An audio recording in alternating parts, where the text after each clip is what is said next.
नमस्कार दोस्तों, DD red के एक और रिएक्शन वीडियो में आप सभी का स्वागत है। मैं हूं आलोक। तो आज जो वीडियो मैं आप लोगों के लिए लेकर आया हूं और जिस वीडियो पर मैं रिएक्शन देने जा रहा हूं वो वीडियो है निम्रा अहमद का और इसका टाइटल बड़ा जबरदस्त है। Baloch leader lauded India and showed mirror to Pakistan. यानी कि बलोच लीडर ने भारत की तारीफ की और पाकिस्तान को आईना दिखाया है। अब चलिए भाई देखते हैं कि पूरी खबर क्या है और इस पर पाकिस्तान की जनता रिएक्ट कैसे कर रही है। चलिए देखते हैं। आज हम बात करने वाले हैं पाकिस्तान के बढ़ते हुए क्राइसिस के बारे में। जैसा कि आप सब जानते हैं कि पाकिस्तान की मईशत दिन ब दिन नीचे से नीचे जा रही है, जिसकी वजह से पाकिस्तान के मुख्तलिफ सूबों में मुख्तलिफ प्रोविंसेस में प्रोटेस्ट जारी है। इसी में सबसे बड़ा प्रोटेस्ट बलूचिस्तान में रिकॉर्ड किया गया, जिसकी बुनियादी वजह ये बताई गई कि इंडिया की इन्वॉल्वमेंट वहां पर है।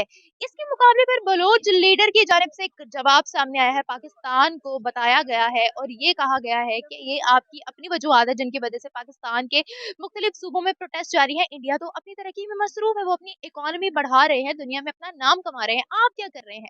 आप तो आटा भी अवाम को नहीं दे रहे। ऐसा कहना है बलोच लीडर का। इसी बारे में पाकिस्तानी अवाम को बताते हैं, जानते हैं उनसे उनकी राय। मेरे साथ रहेंगे। देखिए सही कहा उन्होंने पाकिस्तान के अब पाकिस्तान बिल्कुल क्राइसिस के क्या उसे कहते हैं दाने पर खड़ा हुआ है। और हम दूर नहीं है कि हम बैंकरप्ट भी हो जाएंगे, दूर नहीं है कि हम डिफॉल्ट कर जाएंगे। मसला क्या है? मसला ये है कि हमने कोशिश नहीं की। हमारे पास अनकेपेबल बंदे हैं और हमारी देखें चीजें हैं जो जहाज वाले शिपें हैं वो समुद्रों पर खड़ी हुई, हम उनको अंदर नहीं ले सकते, टैक्स नहीं है। और पीछे लाइट का क्राइसिस भी आया था सारी रात का। तो क्या ये छोटी-छोटी चीज़ें क्या शो करती हैं कि हम कैपेबल नहीं रहे, हमारा जो है ना वो एक निज़ाम नहीं बन पा रहा। इंडिया क्यों तरक्की कर गया? देखिए, इंडिया भी हमारे तरह हमारे जैसा ही था, उसके हालात हमारे जैसे थे, लेकिन उन्होंने एक कसम खाई कि हमने कर्ज़ा नहीं लेना, कर्ज़ा देना है। तो आज वो कितनी-कितनी बड़ी इकॉनमी है, कितनी-कितनी बड़ी इकॉनमी को कर्ज़ा देता है। तो हम क्या हैं? हम कभी इधर हाथ फैलाते हैं। वो सही बात बनी हुई है कि एक बांग्लादेश अलग हुआ था और कंग्लादेश हमें मिल गया। तो वाक़ई सीरियस कह रहा हूँ यार, हमने उसको खुद बना दिया कंग्लादेश। कहाँ कभी यूएई से माँगने जाते हैं, अभी जापान से माँगने गए, फिर चाइना ने देखो वो मूँगफली दी है। वो मूँगफली है इतने से पैसे। तो कभी हम उधर जाते हैं, अब तो हम कहीं दौरे पर जाएँ तो वो कहते हैं समझ यार पैसे माँगने आया पाकिस्तानी है तो। तो क्या मसले हुए हैं? हमने अपनी इमेज खराब की है। जब आपकी इमेज खराब होती है तो आपके अंदर के लोग ही फिर आपको कहते हैं कि सानू इथों कड्डो। आप इंटरव्यू कर लें, 70% यंग पब्लिक कहती है कि हमें पाकिस्तान से बाहर जाने का मौका मिल जाए बस एक बार। उसकी वजह क्या है कि अगर आप पढ़ लेते तो जॉब नहीं है, अगर आपको जॉब मिल जाती है तो वो इतने अपने अखराजात बहुत ज़्यादा हैं। आज फिर डॉलर इतना ₹12 महँगा हो गया है। ये बात बिल्कुल सही कही इन्होंने और एक रिपोर्ट आई है। उस रिपोर्ट के मुताबिक शायद पिछले एक साल में 8 लाख पाकिस्तानी युवाओं ने पाकिस्तान छोड़ दिया है। ये 8 लाख वो लोग हैं जो पढ़े लिखे हैं, जो अपना बेहतर भविष्य चाहते हैं, जो इस तरह की गलीज पॉलिटिक्स और आतंकियों के बीच नहीं रहना चाहते। वो चाहते हैं कि वो अपना जो आने वाली पीढ़ी है उसको कुछ नया देकर जाएं। तो वो उन्होंने और इनमें कुछ वो भी हैं जो चाहते हैं कि यार अभी तो मुश्किल हालत चल रही है, अभी निकल लो यहाँ से, कहीं और जाकर पैसे कमाओ, फिर वही आगे करेंगे। यहाँ पे वो बाहर से कंट्रोल करना चाहते हैं। तो ऐसे लोग जो हैं वो पाकिस्तान से निकल गए हैं। और ऐसा तभी होता है जब कोई देश जो है वो ठीक से ग्रो नहीं कर पा रहा होता है, बल्कि इन्वर्टेड पिरामिड में हो जाता है। वो एक होता है पिरामिड जो नीचे से चौड़ा होता है, फिर ऊपर ऊपर ऊपर जाता है। एक होता है इन्वर्टेड पिरामिड कि ऊपर से चौड़ा होता है, धीरे धीरे श्रिंक होते होते होते होते होते नीचे पहुंच जाता है। तो पाकिस्तान की इकोनॉमी और एज ए नेशन पाकिस्तान जो है वो इन्वर्टेड पिरामिड में प्रोग्रेस कर रहा है वो।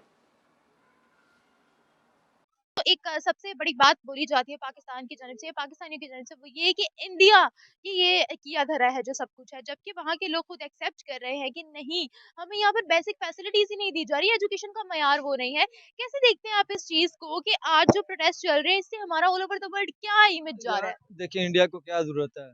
हम खुद अपना बेड़ा गर्क जो जब कर रहे हैं, जब आपका दुश्मन खुद अपने आप को मार रहा है तो आप क्यों मारेंगे? अपने आप पर क्यों बोझ देंगे? तो हम अपना बेड़ा गर्क खुद आप कर रहे हैं। इंडिया को क्या ज़रूरत है? हमने अपना सबसे बड़ा बेड़ा गर्क ये किया कि हमने किस बंदे को वज़ीर-ए-आज़म बनाया हुआ है। आप दूसरा ये देखें कि यहाँ पर जो हक की बात करता है वो उसको गोली मार दी जाती है। तो Pakistan not a safe country for living और बहुत सी प्रॉब्लम्स हैं पाकिस्तान में, लेकिन इंशाल्लाह देखिएगा कि सब चेंज हो जाएगा। और दुआ ही है। वैसे तो हमारा रोज़वेल्ट होटल भी बिकने वाला है, वो एयरपोर्ट्स भी वो ठेके पर चले गए, प्राइवेट उन्होंने कर दिया, मेट्रो स्पीडो दोनों प्राइवेट हो गई हैं। ऑरेंज लाइन ट्रेन का भी ठेका चल रहा था कि वो प्राइवेट कर रहे हैं। पिछले दिनों बंद भी हो गई थी ऑरेंज लाइन। तो उनका एक छोटा-सा शहर केरला ये आपकी भाई इकोनॉमी को बीट करता है। तो आप क्या बातें हैं इकोनॉमी की आप अभी उनसे ना ही मैचिंग करें तो बेहतर है। आप देखें कि इकोनॉमी वाइज़ तो उसकी एक सिटी ले लें तो आपका पूरा पाकिस्तान इकोनॉमी हम क्राइसिस में जा रहे हैं लेकिन इंशाल्लाह जो उम्मीद है ना कि विदिन 10 इयर्स हम बैक करेंगे, एक अच्छा लीडर मिल गया हमें, तो पाकिस्तान में क्या नहीं है यार। इंशाल्लाह कामयाब होंगे। मैम ठीक है, उन्होंने हम बेसिकली हमारे जो सियासतदान हैं, हुक्मरान हैं, उनको सोचना चाहिए कि वो सूबा कब से हम उसको महरूम कर रहे हैं, उसको हम बुनियादी सहूलियात ही नहीं दे रहे, ना हम उसको मेडिकल में ना एजुकेशन में आगे हैं। वो बिल्कुल हमने दुनिया का सबसे अलग थलग एरिया बना दिया, बिल्कुल बंजर, हमने खुद जिम्मेदार हैं, हमने उसको खुद बंजर किया है। उनका उसमें इंडिया का इस बात का लेना देना कोई कसूर हो सकता है, लेकिन ये है कि उसको जो बाकी उसको बिगाड़ने में, उनके लोगों को नाराज करने में हमारा खुद का भी हाथ है। आपको क्या लगता है कि हम देखते थे कि बलूचिस्तान में पहले रैलीज निकाली जाती थी, प्रोटेस्ट निकाले जाते थे, लेकिन अब जो हो रहा है वो बहुत ज्यादा हो रहा है। अब रीयूनियन के नारे लगाए जा रहे हैं और ये भी कहा जा रहा है कि इसमें इंडिया का कोई लेना देना नहीं है, सब कुछ किया धरा आपका है। आपको पता है आटा नहीं मिल रहा, व्हीट नहीं मिल रहा, मेडिसिन के क्राइसिस यहाँ पर चल रहे हैं, क्या कहना चाहेंगे? देखिए, एक बात मैं क्लियर कर दूं कि बलूचिस्तान में रीयूनियन का कोई नारा नहीं लग रहा। बलूचिस्तान क्यों रीयूनियन करेगा? वो इंडिया का हिस्सा तो था नहीं, ना वो पाकिस्तान का हिस्सा था। तो इंडिया से इसे रीयूनियन करना नहीं है और पाकिस्तान से उसे अलग होना है। पाकिस्तान से उसे अपनी आजादी चाहिए। कश्मीर से पहले आजादी की जंग जो है वो बलूचिस्तान में छिड़ी हुई है और ये सारी दुनिया जानती है कि पाकिस्तानी सेना ने हमला करके बलूचिस्तान को जबरन कब्जे में किया, जबकि इसके उलट कश्मीर पर इंडिया ने कभी हमला नहीं किया और कश्मीर पर इंडिया ने कब्जा नहीं किया है। कश्मीर पर कब्जा करने का इरादा जो था वो पाकिस्तान का था और उसने अपनी सेना और कबायली भेजे। उस समय तक जब पाकिस्तान पैदा हुआ और हम आजाद हो चुके थे तो कश्मीर हमारा हिस्सा नहीं था। कश्मीर ने कहा कि हमें नहीं मिलना। बाद में जब पाकिस्तान ने अटैक कर दिया, श्रीनगर तक पहुंच गई उसकी सेना सादी वर्दी में और कबायली, तो उसके बाद वहां के महाराजा ने कहा कि जी भारत हमारी मदद करो। भारत ने कहा हम किस हैसियत से मदद करें? तो उन्होंने उसी डॉक्यूमेंट पर साइन किया जिस पर भारत के 550 से ज्यादा दूसरी रियासतों ने साइन किया और जो रिपब्लिक ऑफ इंडिया का हिस्सा बने। तो जब जम्मू कश्मीर कानूनन दस्तावेजन इंडिया का हिस्सा बन गया, तब इंडिया ने अपनी फौज उतारी और आपको श्रीनगर से भगा के पहुंचाया मुजफ्फराबाद। फिर वो यूएन में मामला चला गया, फिर छोड़ दीजिए उसको। यह था मामला। जबकि बलूचिस्तान का तो बिल्कुल उलट है। बलूचिस्तान पर तो आपने वाकई जबरन कब्जा किया है। आपने, आपकी सेना ने अटैक किया, उनको जबरन पूरी जमीन कब्जा ली और वो तब से आजादी की लड़ाई लड़ रहे हैं। लेकिन आप उनको आजाद नहीं करेंगे। जब रेफरेंडम की बात आएगी तो वहां पर नहीं बात होगी। जब लोगों की आवाज, मजलूमों की आवाज सुनने की बात आएगी तो सिर्फ कश्मीर दिखता है आपको, बलूचिस्तान नहीं दिखेगा आपको। तो गद्दारी तो आपने की है बलूचिस्तान के साथ। सुनिए।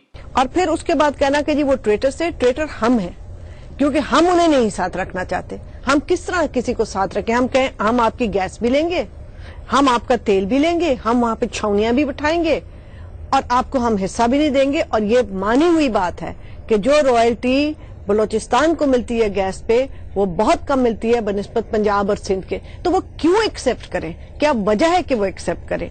हमने उनके साथ धोखे किए। और बलूचिस्तान से आप गैस लेते हो, बलूचिस्तान से आप सोना लेते हो, बलूचिस्तान से आप चांदी लेते हो, बलूचिस्तान की जमीन का इस्तेमाल करते हो, बलूचिस्तान से इतना ज्यादा मिनरल्स आप यूज करते हो, बदले में बलूचिस्तान को देते क्या हो? ना वहां की पढ़ाई बेहतर, ना वहां के लोगों को पीने का पानी मयस्सर है बॉस। ज्यादातर लोग वहां पर पीने के पानी, गंदा पीने को पानी मजबूर हैं और उनसे उनकी मौत हो रही है। बलोचों की संख्या कम होती जा रही है। बाकी आप लोग उठा उठा के आपकी सेना मारी देती है। बलूचिस्तान को लोग कुछ नहीं दे रहे हैं। आपकी मीडिया की रिपोर्ट है, सुनिए। बलूचिस्तान बहरहाल एक महरूम सूबा है। हमने 70 वर्षों में बलूचिस्तान को मिसाइल के अलावा कुछ नहीं दिया। बलूचिस्तान का कुल बजट 328 अरब रुपए है। सेहत पर सिर्फ 18 अरब और तालीम पर 45 अरब रुपए खर्च होते हैं। पूरे सूबे में सिर्फ 20% लोगों को पीने का साफ पानी मिलता है। 78% बच्चियां स्कूल नहीं जा पाती और सूबे में 5000 ऐसे स्कूल हैं जिनमें सिर्फ एक कमरा और एक उस्ताद है। 1400 लोग मिसिंग पर्सन्स भी हैं। इनके लवाकिन बरसों से सड़कों पर धक्के खा रहे हैं। अब इसके बाद भी आप कहेंगे कि जिसमें इंडिया का हाथ है, भाई इंडिया का हाथ का आपका हाथ है। आप लोगों ने जुल्म किए हैं, आप लोग जुल्म कर रहे हो, उनके बच्चों को मार रहे हो, उनको सुविधाएं नहीं दे रहे हो, उनको लूट रहे हो, उनको खसोट रहे हो और उनको अपना हक नहीं देते, उनको बिजली नहीं देते, गैस नहीं देते, स्कूल नहीं देते, यूनिवर्सिटीज नहीं देते, उनको जलील करते हो आप लोग हर जगह। अपनी करनी का, अपनी करतूतों का ठीकरा हमारे माथे पर मत फोड़िए, जैसा आपने बांग्लादेश में किया था। जेनोसाइड किया आपने, वहां के लाखों महिलाओं के साथ जो किया आपकी सेना ने किया, लाखों बंगालियों को मारा आपकी सेना ने, और उसका इल्जाम दे दो जी कि इंडिया ने कराया। वाह जी वाह।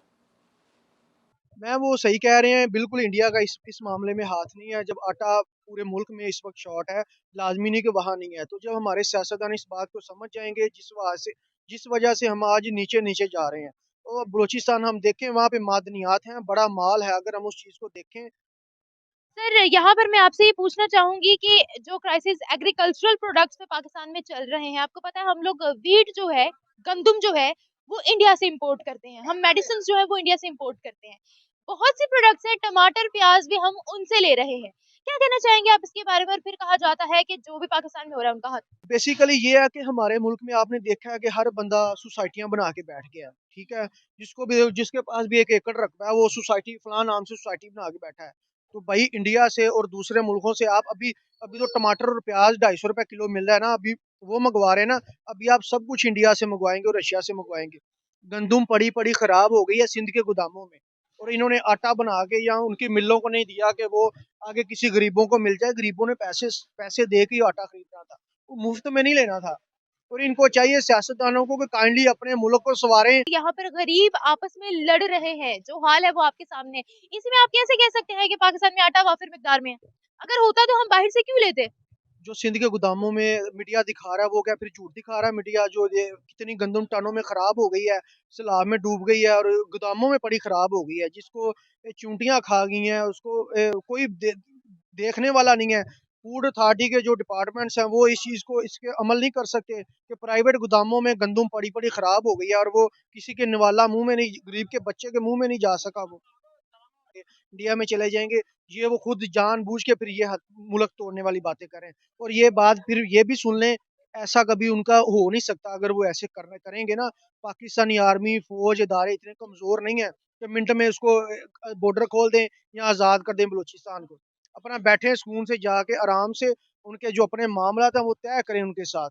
जो हल नहीं होता फिर अपन प्रोटेस्ट कर सकते हैं, वो भी बिल्कुल पुरअमन प्रोटेस्ट कर सकते हैं, ना कि तोड़ फोड़ करें, रोड ब्लॉक करें, कोई सरकारी अमला को नुकसान पहुंचाए। ये उनकी गलत बात है। उनके लिए बॉर्डर खोले जाएं और वो यहाँ से भागें। जाना है तो 100 बिस्मिल्लाह चले जाएं, चुप करके चले जाएं। हमारा इमेज डाउन ही है। ये 75 के 74। हाँ। ये आपने देखा ना, ये एटीट्यूड है। वो प्रोटेस्ट ना करें। ग्वादर पे इतने लंबे टाइम से प्रोटेस्ट हो रहे हैं, क्या हो गया वहां पर? क्या उनको उनका हक मिल गया? वो तो बिल्कुल पीसफुली प्रोटेस्ट कर रहे हैं, बेचारे बैठे हुए हैं, सर्दी गर्मी बरसात सब में वो रात दिन रात सब बैठे हुए हैं। क्या उनको उनका हक मिल गया? उनकी डिमांड ही क्या है? उनकी डिमांड है कि भैया जो ट्रोलर्स आ रहे हैं, चाइनीज ट्रोलर्स, और मछली मार के ले जा रहे हैं, हमें हमारा हक नहीं मिल रहा। लोकल जो मछुआरे हैं उनकी जान पर बनाई है, क्या ये भी हक ना मारें? हक मार रहे हो आप उनका, वो मांग रहे हैं, आप मार रहे हो। यही तो हो रहा है, और क्या हो रहा है? 75 ईयर से हमारा इमेज डाउन ही है, कभी ऊपर नहीं गया। हमारा मुल्क ऐसे खड़ा है, ऐसे ऐसे, ना डूब सकता है ना तर सकता है जब तक ये सियासतदान है। सीधी बात है। अब जब ये सारी टीमें, सारी पार्टीज ये वाली खत्म होगी, जो कोई नई चीज आती है, कोई नया बंदा आता है, तो शायद हमारे मुल्क पे अल्लाह पाक कोई करम करे ताकि हमारा मुल्क दोबारा ऊपर जाए। जब तक ये है, इनकी नस्लें हैं, हमारा मुल्क ऊपर नहीं जा सकता। ऐसे ऐसे कर रहा है, ऐसे ऐसे, ना डूब सकता है ना तर सकता है, ऐसे ऐसे खड़ा है। और हमें गरीबों को 24 घंटे लाले हैं, भाई रात डूब गया जी, बांग्लादेश वर्गा हो गया जी, ये हो गया वो हो गया। ऐसा होना कुछ भी नहीं है। ये भी लोग गलत फहमी निकाल दे, लेकिन ये ऐसे ऐसे हो रहा है। ये किसी इदारे में, बाहर के मुल्कों में भी देख लेना, कोई पाकिस्तानी किसी बंदे का नाम नहीं है। वो टेक्नोलॉजी में आगे हैं, पॉपुलेशन है, लेकिन आप देखें वो टेक्नोलॉजी में तो आगे हैं। उनकी सियासत जो उन्होंने अपना एक बनाया हुआ है, उनकी बेस है, एक प्लेटफॉर्म है, पूरी दुनिया में अमल दखल रखता है। अब आपको पता है आज इंडिया का रिपब्लिक डे है। इसराइल ने उनको अभी मैं बात करके आ रहा था, इसराइल ने उनको उनकी ज़ुबान में उनको विश किया है कि मतलब जो भी उनके मुल्क के बारे में बोलना था। तो ये देखें ना, वो पूरी दुनिया में एक असर और रसूख रखते हैं। लेकिन मसला ये है, उनकी जो सियासतदान है ना, वो हमारे सियासतदानों की तरह करप्ट नहीं है। जिस तरह हमारे सियासतदानों की ये आजकल जी खबरें निकल रही हैं, फलाना करप्ट है, फलाने ने करप्शन की, फलाने ने करप्शन की। उनका आपने आज तक सुना है किसी वज़ीर ने इतने 1 रुपए की भी करप्शन की है? पॉपुलेशन है जो भी है, लेकिन वो अपने मुल्क को स्टेबल लेके चल रहे हैं। वहाँ लोग अगर कुछ गलत होता है फ़ौरन निकलते हैं। हमारी इधर अवाम सोई हुई है, सिर्फ़ धरनों में निकलती है। आम कोई मसला हो जाए ना, उसमें नहीं निकलती। कीमे वाला नान और बिरयानी की प्लेट, ये 2 चीज़ें हैं। सो व्यूवर्स, ये थी हमारी आज की वीडियो। होप सो आपको वीडियो पसंद आई होगी। अगर वीडियो पसंद आई हो तो कमेंट सेक्शन में लाजमी बताएगा, लास्ट में मेंशन कीजिएगा। इसी के साथ साथ मुझे दीजिए इजाजत। मैं मिलूंगी आपसे एक नई वीडियो, एक नए कंटेंट के साथ। तब तक के लिए अल्लाह हाफिज। चलिए दोस्तों, वीडियो ख़त्म हो गया। और देखिए, ऐसा नहीं है कि हमारे यहाँ के लोग, नेता जो हैं वो करप्ट नहीं है। यहाँ भी भयंकर करप्शन है, मैं बता रहा हूँ आपको, करप्शन है हाँ। लेकिन जो कुछ ऊपरी लेवल पे लोग जो हैं वो करप्शन नहीं करते, और उसकी वजह से थोड़ा बैलेंस हुआ है। लेकिन करप्शन है, नेताओं में करोड़ों रुपए, हजारों करोड़ रुपए, सैकड़ों करोड़ रुपए दबा के बैठे हुए, ये बात किसी छुपी नहीं। लेकिन अब धीरे धीरे कंट्रोल हो रहा है और चीजें सामने आ रही है। जनता ये सब बात समझ रही है, जनता ये सब बात समझ रही है। और कोर्ट में कैसे जाते हैं, वही करप्शन इसके बदल। और लालू यादव जेल में सड़े इतने दिन, भाई करप्शन करेंगे तो आप जाएंगे, आपको सजा मिलेगी। तो कोशिश जारी है करप्शन को हटाने। खैर वो तो अलहदा मुद्दा है। वापस आते हैं बलूचिस्तान के मुद्दे पर। बलूचिस्तान के नेता ने ऐसी बात क्यों कही? सीधा सा मतलब है क्योंकि उनके ऊपर पिछले 75 साल से जुल्म हो रहा है, बलोचों का हक मारा जा रहा है। बलोचों ने इसी के खिलाफ फ्रीडम मूवमेंट शुरू की है, और ये जितने जो हो रहे हैं सब कुछ, वो सब कुछ आजादी के लिए हो रहा है। और अब आप कहेंगे जी आप तो बलोचों का सपोर्ट कर रहे हो, क्यों? आप लोग ही तो कहते हो कि जहां भी जुल्म हो वहां पर सपोर्ट करना चाहिए। तो बलूचिस्तान में जुल्म हो रहा है आपके मुताबिक, आप कहते हो कि जुल्म नहीं हो रहा, अब दुनिया को दिख रहा है ना कि जुल्म हो रहा है, तो हम सपोर्ट कर रहे हैं। बाकी आप ये कहते रहो कि जी हम पैसे भेजते हैं, हम ये करते हैं, वो करते हैं, हम ऐसा कुछ भी नहीं करते। वो सब आपका इमेजिनेशन है, और अगर है तो सबूत है तो साबित कर दो, दुनिया के सामने हमें बेपर्दा कर दो, हमारे ऊपर सैंक्शंस लगवा दो। ओपन चैलेंज है। जब पाकिस्तान का बच्चा बच्चा ये जानता है कि बलोचों को हम फंड कर रहे हैं, तो दिखाओ ना भाई सबूत। चलो यूएन में चलते हैं, पेश करो सबूत। इंटरनेशनल कोर्ट ऑफ जस्टिस में चलते हैं, पेश करो सबूत। और अभी तो देखिए, अभी तो बहुत कुछ होना बाकी है। अभी तो वो पानी वाला मसला चल रहा है। 90 दिन का वक्त दिया इंडिया ने पाकिस्तान को कि बैठकर बात करिए, और जो ट्रीटी हुई थी और जो ट्रीटी है उसके मुताबिक उस पर चर्चा करेंगे। पाकिस्तान का पानी भी बंद होने वाला है, और इंटरनेशनल कोर्ट में आप गए हैं ना, सब वहां पे केस लड़ा जाएगा, बिल्कुल लड़ा जाएगा। इंडिया की तरफ से लड़ा जाएगा, पाकिस्तान की तरफ आने दीजिए कि उसका क्या नतीजा निकलता है। देखिए, हम बिना सबूत बात नहीं करते, हम बिना फैक्ट बात नहीं करते। कोर्ट में भी हम यही करते हैं, आपकी तरह नहीं है। रही बात बलूचिस्तान की, तो देखिए मोरली हमारा सपोर्ट बलूचिस्तान के लोगों के साथ है। उनके साथ जुल्म हो रहा है, उनको उनका हक मिलना चाहिए, और जो वो डिमांड कर रहे हैं उनकी डिमांड पूरी होनी चाहिए, साफ सी बात है। और आपको याद होगा बहुत पहले किसी ने पाकिस्तानी मीडिया पर ही कहा था कि जी अगर ऐसा ही नहीं होगा तो बांग्लादेश बनते रहेंगे। शायद हसन निसार साहब ने कहा, मुझे याद नहीं आ रहा है। बलूचिस्तान जो है वो बांग्लादेश के बाद मैं समझता हूँ कि थ्रू आउट एक ऐसा है कैफियत जैसे कच्चे धागे से बंधी हुई तलवार किसी के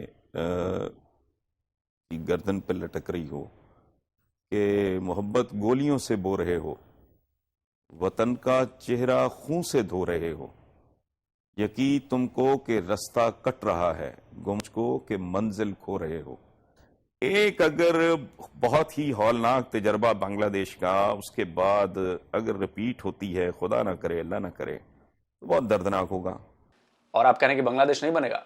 आप अभी कुछ दिनों पहले इमरान खान का बयान आया था ना कि पाकिस्तान टूट सकता है 3 टुकड़ों में। हमारे देश का नेता तो नहीं है इमरान खान, आपके देश का नेता है ना। हालात वही 71 वाले बन गए हैं, और जल्दी कुछ नहीं हुआ तो आने वाले 6 महीने, साल भर, 2 साल में, 3 साल में बेड़ा गर्क होने वाला है, टूटने वाला है। रोकना है तो आप लोग बस टाइम है, रोक लीजिए। जल्दी मिलता हूं एक और नए वीडियो के साथ। नमस्कार, जय हिंद।